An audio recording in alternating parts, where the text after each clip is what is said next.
अस्सलाम वालेकुम। मैं उम्मीद करती हूँ आप सब खैरियत से रहेंगे। आप दुआओं के हम भी खैरियत से हैं, जहाँ भी रहें अपनों के साथ खुश रहें। आज हम बना रहे हैं 2 प्याज़ा कढ़ाई। ये मेरे पास 1 किलो गोश्त है, जो मैंने अच्छी तरीके से 3-4 पानी से धो के छन्नी में डाल के रखा है।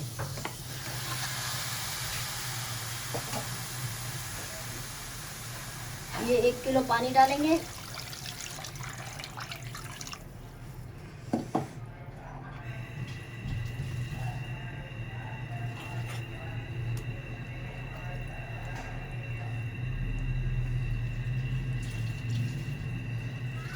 ये बीफ का गोश्त है, चाहे आप मटन में भी बना सकते हैं, चिकन में भी बना सकते हैं। मेरे पास ये मैं बीफ के गोश्त में बना रही हूँ। गोश्त को उबलने देंगे। हमारे गोश्त में उबाल आ चुका है, ये देखिए।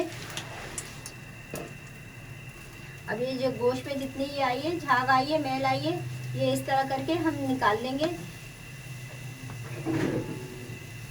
ये झाग निकालने से ये होता है हमारा बीफ जो है ना, मतलब जब हम खाना खाएंगे ना, हैवी नहीं लगता, ज़्यादा हल्का हल्का महसूस होता है।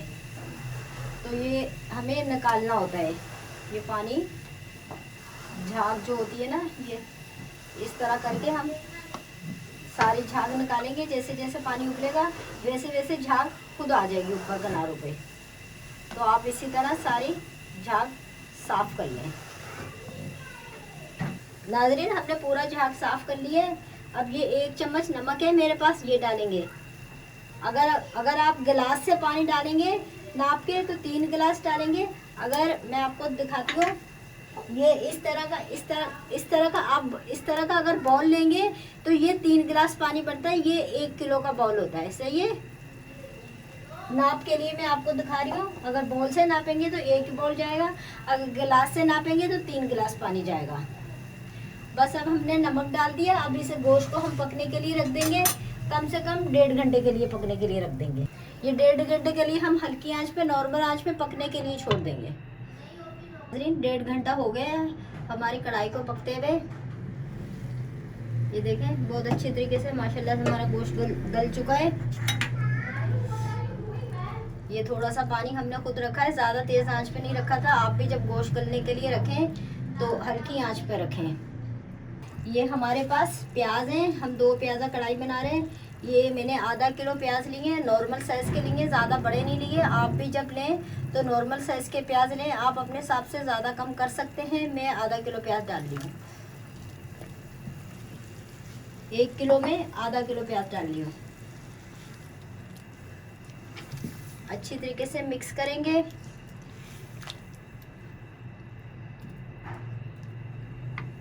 अपने प्याज को हम पकने के लिए 10 मिनट के लिए रख देंगे दोबारा से। नाज़रीन, 10 मिनट हो गए हमें प्याज डाले हुए, हमारे प्याज गल गए।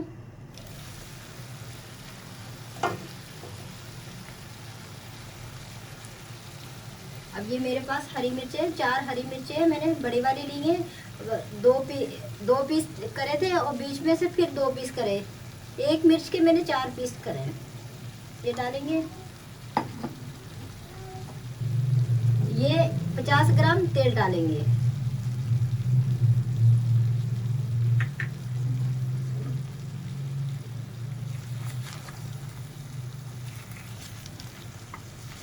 जब आधे गिलास से ज़्यादा पानी रह जाए तो जब आप 1.5 घंटे बाद प्याज डाल दें इस तरह साबुत। अब इसकी भुनाई करेंगे 3-4 मिनट तक।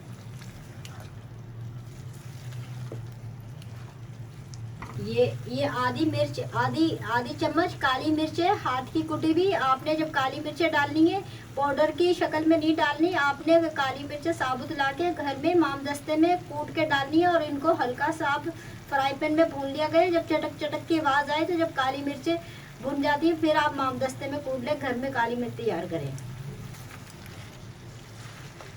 जो आप घर में मसाले ला के तैयार करेंगे, बाजार जैसी बात नहीं होती। आप यही कोशिश करें, अच्छे मसाले अच्छी जगह से ख़रीदें।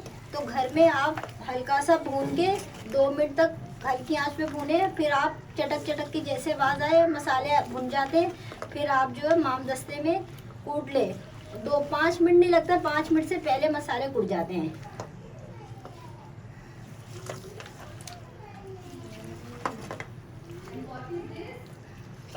ये देखें माशाल्लाह से कलरफुल कितनी प्यारी लग रही है। आप मसाले वाली कढ़ाइयाँ खा खा के दिल चाहता है हम नमकीन कढ़ाई खाएं, तो आप ये उसके लिए सबसे ज़्यादा बेस्ट है। आप ज़रूर ट्राई करें, कमेंट में बताइएगा, शेयर कीजिएगा, लाइक कीजिएगा, आगे बढ़ाइएगा, ज़रूर प्लीज़ सब्सक्राइब करें। आपके लिए हम सब फैमिली की यही कोशिश होती है, अच्छा से अच्छा काम आपके सामने करके दिखाएं। 2 मिनट तक भूनेंगे। नाजरीन हमारी कढ़ाई तैयार हो गई है। आप प्याज 15 से 20 मिनट पहले डाल सकते हैं ताकि हमारे प्याज अच्छी तरीके से गल चुके हैं। ये देखें मेरे भी अच्छी तरीके से प्याज गल चुके हैं। 1 गिलास अगर पानी, 1 गिलास पौना गिलास पानी रह जाए, यखनी रह जाए, तो जब आप प्याज डालें और ज़्यादा तेज़ आंच पे नहीं पकाएं। हमारी अब कढ़ाई बिल्कुल ड्राई कढ़ाई है। आप ज़रूर ट्राई करें, दावत में बनाएं, अपने लिए बनाएं, सबके लिए बनाएं, बहुत अच्छी है। तो अब हम चूल्हा बंद कर देंगे। अगर मेरी वीडियो अच्छी लगे सब्सक्राइब कीजिएगा, शेयर कीजिएगा, लाइक कीजिएगा, आगे बढ़ाइएगा। एक नई वीडियो के साथ इंशाल्लाह मिलेंगे। अल्लाह हाफ़िज़।